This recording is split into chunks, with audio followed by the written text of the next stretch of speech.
রিস্কের বাংলা হচ্ছে জীবন উপকরণ, ইংরেজিতে বলে সাস্টেনেন্স বা প্রভিশন।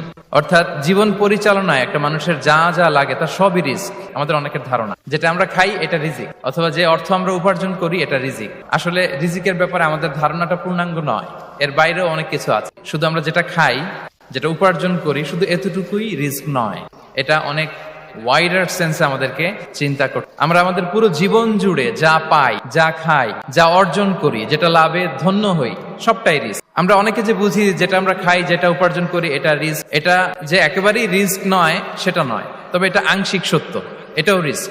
অর্থ, খাদ্য, জাগতিক সম্পদ, এটাও রিস্ক, কিন্তু এটা রিস্কের সর্বনিম্ন স্তর, the lower level of provision, the lower level of risk হচ্ছে এই যে খাদ্য, অর্থ, জাগতিক সম্পদ। রিজিকের সর্বনিম্ন স্তর হচ্ছে এটা। আর রিজিকের সর্বোচ্চ স্তর হচ্ছে ফিটনেস। সুবহানাল্লাহ বিহামদি। আমরা অনেকে এটাকে নেগলেক্ট করি, গুরুত্ব দেই না, কিন্তু এটাই রিজিকের সর্বোচ্চ স্তর, ফিটনেস। আপনি ফিট থাকা, অর্থাৎ ফিজিক্যাল অ্যান্ড মেন্টাল ফিটনেস, শারীরিক এবং মানসিক সুস্থতা।